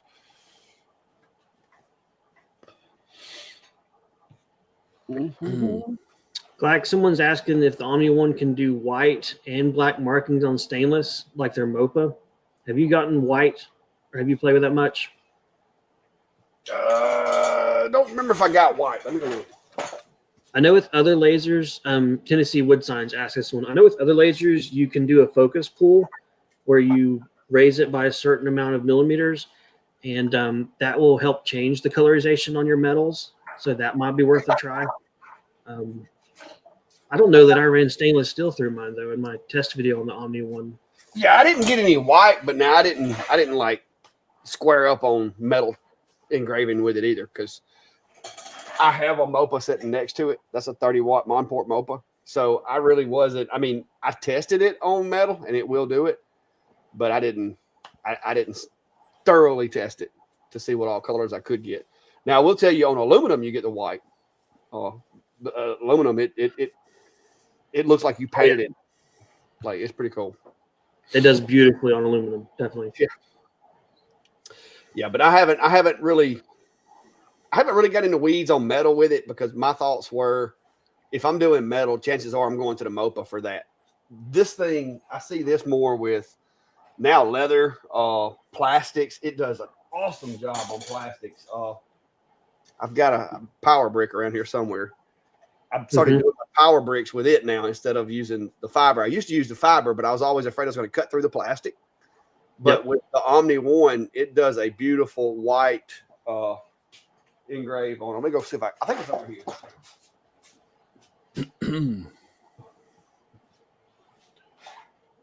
No, not that one. Not sure what I did with it. Oh, yeah, never mind. I know what it is. It went with that guy yesterday. That's where it went. But it'll do like almost beautiful, like just a pure white on black plastic, which is cool. And you don't, it doesn't eat into the material, so you don't have to worry about cutting one of them open. Yeah. I will say this for anybody that doesn't know: UV lasers are more expensive than diode, fiber. Some of your Mopas, like $4 to $5 grand, is entry level. It seems like. Yeah. They're not budget machines for sure, but if you're doing this from a business aspect, it'll open up a lot of possibilities your competitors may not be doing from a budget aspect. Yeah, and that was me. I really didn't even know until Commarker reached out to me. I was like, oh, UV. I mean, what would I want a UV for? I've got every laser known, and then I started researching it, and I'm like, oh, wait a minute. Okay, yeah, I do need that. And nobody really went into. They said it could do leather, but I didn't see any videos showing how clean it did leather compared to other machines. And so it just floored me. When I saw it do it, I'm like, seriously? There's no soot, there's no black stuff on it. I mean, it was awesome. So power bricks are in the draw.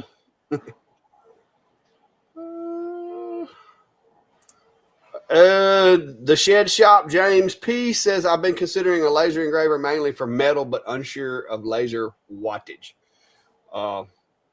If you want to do metal, a 20 watt is as low as you can go, I think, and just a standard fiber. But the 30s are worth it if you can spring for a 30.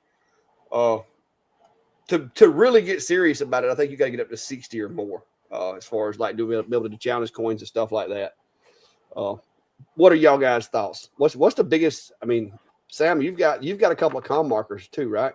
Other than the UV. Yeah, I got a B4 20 watt fiber. I got a Monport 100 watt fiber that just showed up, but showed up broke, totally broke. And then the X tools. So he's asking for a laser mainly for metal. I've been happy with my com marker, a 20 watt fiber. I've had it for over 2 years. It's just plain worked. My experience with the fibers has been limited to 20 watt straight fibers. Nothing special, no Mopas or UVs or anything like that. If you're looking to just mark on metal, that's plenty. It's going to do a lot for you. And, especially if you're not interested in playing around with the color, you definitely don't need to get into Mopa or anything. But if you're looking to do depth, that's where spending the money on some higher wattage is going to pay off. Because while with a lot of these, you can go deeper, both through just time and also kind of tweaking the focus down, whether that's manually or through Z step adjustments. You can do it, but it's time. Now, if you're doing it as a hobby, times might be what you have more of. But if you're doing it as a business, those deeper engraves can take up a lot of your time. And if you're having to babysit it, that's going to keep you away from other things. So that would be the one caveat to getting over that 20 watt range is if you're looking for depth. Yeah, that's where some marketing with certain manufacturers like the color green, where they show a 20-watt fiber embossing and really doing like metal coin engraving. I mean, yeah, it's possible, but you're going to sit there for 3 hours and let that machine just cook. Don't know. Yeah. So Yeah. yeah, definitely you want to get as much power as you can if you want to do that. I think it's also good to know your market first, your audience, do your market research, and make sure it's really there before you bank on just doing that kind of stuff. Yeah, Right. you got to figure too, if something takes you 4 or 5 hours of babysitting a machine to do, I mean, what's your sell point on that going to be, and then what are they going to be willing to pay? So, yeah, the coin thing to me, I think it's a very niche type thing, and I just it's not something that I could see me trying to come up with a business plan for, just by itself. I would be better off like coming up with I'm going to make tags for this car lot or this record company or whatever. I'm going to engrave these things for them to use. That's more feasible than the challenge coin market, in my opinion. Now they're cool. I admit they're cool. I've never had the patience or the time to sit and make one. Too busy doing other jobs. So yeah, if I could be 100-watt fiber, I might try it. And Monport has been teasing me with sending me an upgrade, which after hearing your episode, I might be better off with an upgrade than I am a new machine. But the GA, they said they could send me a 100-watt upgrade for that. I'm assuming I will be the installer of said upgrade, but I don't know how difficult it would be. But I mean, I think I can handle it. So share that snap. Had a question for you, Sam. Says, in Australia, I have a couple of products with embedded objects in the print, and I think the best way to sell would be to find someone in America to print and sort the bit. Should I patent? I'm not. I'll let you read that. I'm not sure I'm understanding all that. Well, I mean, I guess what they're asking is find someone in America to print and kind of resell for you. It might be one thing. I don't know. I think probably the best bet would be what I currently do, which is just ship internationally. That will allow you to at least see if there is a demand for your product internationally. And then I think once you see that there is, then probably, look for some kind of a business partner or someone over there. Or maybe even better, look for a fulfillment center. Say, get us set up as an Amazon seller with a fulfillment in America. That might be your better route. That's something I'm kind of researching on my end, just in the opposite spectrum. Like, how can I bring my products to Europe? Would be my next place to go. But it's a tricky thing to do, right? It's difficult to wrap my head around how I'm going to set up an international business relationship with someone else, or just go with a physical fulfillment center over there, or just keep shipping international. It's a tough one for sure. Yeah. And then the patent question, I don't know anything about patenting products other than it takes years and money. Yeah, lots of money. I've actually looked into that a couple of times over the past 20 years, and it's and unless you're going to go out gangbusters, it's hard to make it justifiable. Right. And then if you have a patent, you got to have the thick wallet to enforce your patent if someone else infringes on it. Yeah. Because having it patented is not going to stop somebody else from copying it and doing it. Yeah, you still got to have that money to back your court proceedings up. Yeah. David Woodruff says, I'm trying to set my F1 up on a mobile tripod for doing larger stuff out the bottom. Do you guys think I can laser larger items pointing the laser horizontally? He's talking about like holding it up sideways. It works with some of these other guys. I don't see why it wouldn't work. Well, the problem is you still got to get the beam in focus, and that's going to be kind of at that set distance. Even if you lower the head down, it's going to be within that kind of working area. So you're not really going to increase your working area just by setting it off of its base. So you're really what you were saying was trying to engrave the side of something with it. Well, you could engrave a larger item by getting that focal point below that base, and that's why that that base piece can pop out, you can just set it on it, or you could hold it on there. But as far as having a larger working area, that's not what you're going to gain. But yeah, you can use it on a larger object than can fit on there by utilizing that pop out area and then just focusing down lower. Robbie's saying it'll be interesting to see if Xtool releases a DTF printer. There is leaks. They will be. And I have no idea for sure, but I do know they said there would be a lot of machines coming out, and they're not all going to be lasers per se. So, yeah, about the only thing I gleaned from any conversations there that were unofficial, expect to see some things with color. They brought out the M1 Ultra last year with the ink head. Some people expected them to maybe come out with a module there that could be doing sublimation and other things. I've seen more kind of hobbyist grade DTF printers coming out. I actually had a company out of the blue send me an email about one. While I think that's cool and all, I do so little of it, I can just order mine and not worry about it at this point. But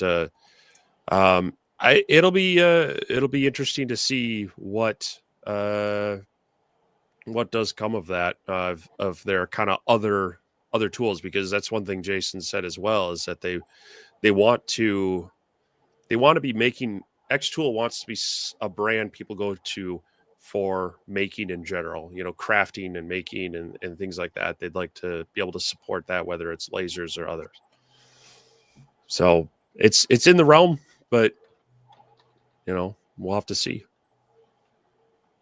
I have info on that. I don't know if you want me to share it or not. What is it? I have info on that one. I don't know if you want me to share it or not, though. Hey, if it's your info, you can share what you want. I don't want to get you guys in trouble. I'm not sharing that. I have no signed agreements with Xtool, so this is on me. DTF printer's coming out. I was told it's going to be on Kickstarter first, though, with the communication I got, which I thought was a weird move. Well, they did that with the screen printer, so maybe these kind of off main, I don't know, off their main line ones. They're doing that way to kind of gauge production or something. But true, so. Yeah, and the other Pro Color, I think, is another company that's reached out to me about DTF printer. Yeah. See, I struggle with because I ran an apparel business for a while until I realized I can't do everything. So I recently shut it down. But I did that one completely off YouTube, mostly in organic growth, local advertising. I did local clients. The cost of a DTF printer and then the ink associated to it and everything like that didn't make money sense when I could just order DTFs from other companies for literally like $1 or $2 a piece and just bring that in. And at that point, all you have to do is have a heat press and you've got your apparel for DTF. Yeah. And that's where I'm at. I even with some of the orders I've done for customers, like a local pork farmer, I did some screen printing for them for the larger part of their shirt, but the detail of their logo was such that I'm like, you know what, we're going to have easier success just ordering up some DTF transfers. I can heat transfer those straight on. I can screen print the backs and you'll be good to go. So even mixing them like that, it worked out for him. It worked out for me. And so, yeah, Pro Color was the same company that reached out to me. And from a curiosity standpoint, yeah, but I'm like, I don't even know where I'd put one right now. So I just don't know that it's kind of one of those off to the side things that people will probably find interesting, but I doubt that it would. I'm heavily a laser channel with, CNC and 3D printing and some other woodworking stuff. Adding and I've added some of the Xtool related things like that. But I feel that it's one of those things that you've got to do enough volume to make it worthwhile. But at what point does that scale tip from just ordering them as needed to doing the maintenance and the machine space and everything for that? Oh yeah. Yeah, that's like this hoodie here. Like This one was made with the X-Tool screen printing kit. Of course, I did the front, not my wife, and I kind of messed that up because I didn't realize that after so many prints, you needed to clean the screen, and it's kind of smudged a little bit, but the back turned out awesome. But yeah, same thing. I've got a local business that does all my shirts and stuff for me. They have all the gear, they have the equipment set up and everything. And that, clothing printing is not something that goes well with the dusty shop with cats running around everywhere. So I leave it to them. But I do enjoy playing around with it and doing some of my own little custom stuff. Matter of fact, some of your I gave some of your can koozies left here yesterday with a couple of our viewers. So cool. I've been disseminating Vintage Workshop stickers and can koozies throughout the Southeast. But small stuff like that's cool to make. But as far as doing production, I can't see me ever wanting to do production like over and over and over. I wouldn't mind having like a sticker machine, a smaller one, to where I could make my own stickers. But right now I've got Tim up at the, my buddy Tim. They're making them for me. I pay him. He prints them. He has this big 4-foot, 6-foot long machine that prints them. It works out good for me. That's cool. So Gray Viking was asking, what is a DTF printer? It's direct to film, and it basically is, you have like, if you're old enough to remember what a transparency sheet is, you have basically a thin, clear piece of plastic, and it kind of reverse prints the image in various colors onto that film. And then you take that and you use a heat press. Once that dries on the film, you take that heat press and will use that to actually adhere it to the fabric. So it's kind of you get a product that's similar to screen printing, but it's easier to do once you have the DTF label. You can literally iron it on with a heat press versus having a whole tree and drying racks and all that. So there are some differences in it and some durability things and whatnot, but it's kind of a quick and easy way to for smaller runs. It works really well for kind of small run customization of a lot of times clothing items and such. Mm-hmm. I do a lot of DTF apparel work for my brother. He's a tradesman. I do hats, hoodies, stuff like that. And you'll be surprised at how durable the DTFs are now. I buy mine through a website called Jiffy, JIFFY.com. Like I said, just the amount of transfers I would have to personally buy before it equates the machine cost and then the operation cost. I just don't personally see that it would be worthwhile. But yeah, DTF prints are very high quality, very good resolution. I've even DTF'd some on Richardson style hats, which this one's embroidered.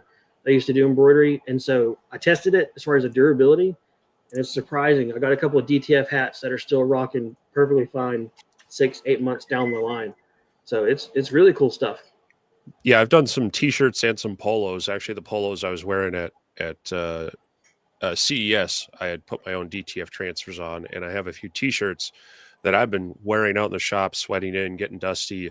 I've washed them countless times, and they're holding up very well. They stay flexible and everything. So, I swear by it as far as the stuff I've worked. I've tried a few different places from, if you want to go on the high expensive side of like Ninja Transfers is a popular one. There's a lot of local places and that's kind of if you can find a local place, it's nice to be able to deal with them. But there's definitely a lot of places online.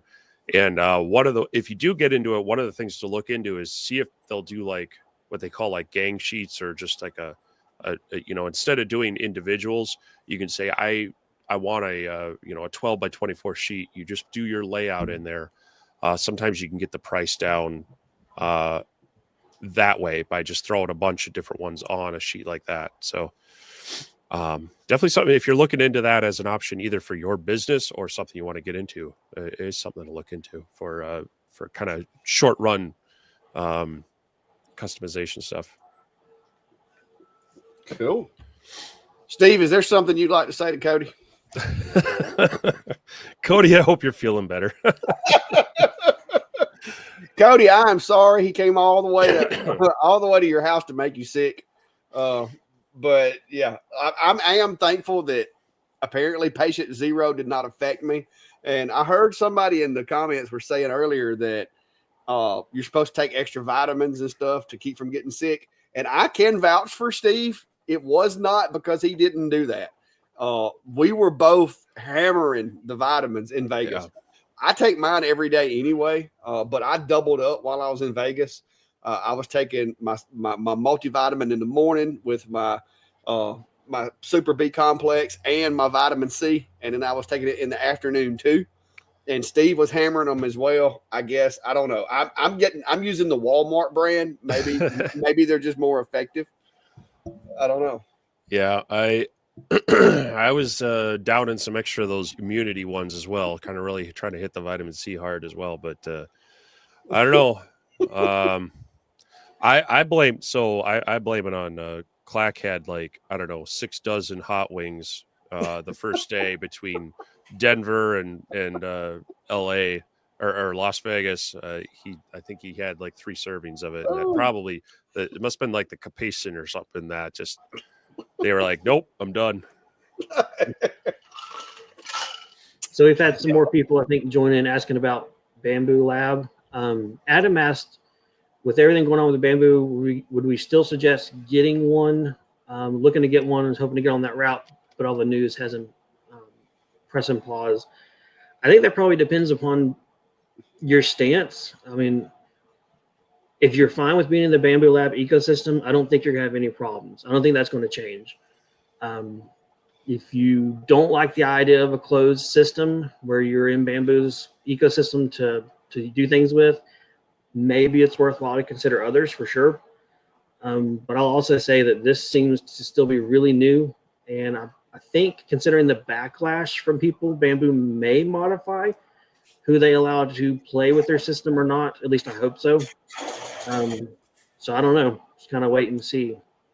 That being said, if you're looking for like a multicolor printer, Bambu is hard to beat on that from a price standpoint for true multicolor printing. The only other one I know of is Flash Forge makes an AD5X model, and it's a Core XY printer like Bambu Lab P1S, so it's not a bed slinger like you see over here. That one has built-in 4-color like material management with it, so I would probably look into that one. But I don't have any firsthand experience with that just yet or anything. Yeah, I would kind of agree with that. Is what I've really been pushing as far as Bambu is if you're brand new to 3D printing and you want to get off the ground and not struggle, have some good successes using their software, using their environment, allows you to kind of get into it and start making things without a lot of the hassle. But if you're the type of person who likes to tinker and make it your own and play, sometimes break and improve things, even before all this, it probably wasn't the printer for you per se over some other options. And then you kind of hit on the head there. It just depends on what your ethos is about wanting that ability to be able to tweak or just wanting it to kind of work.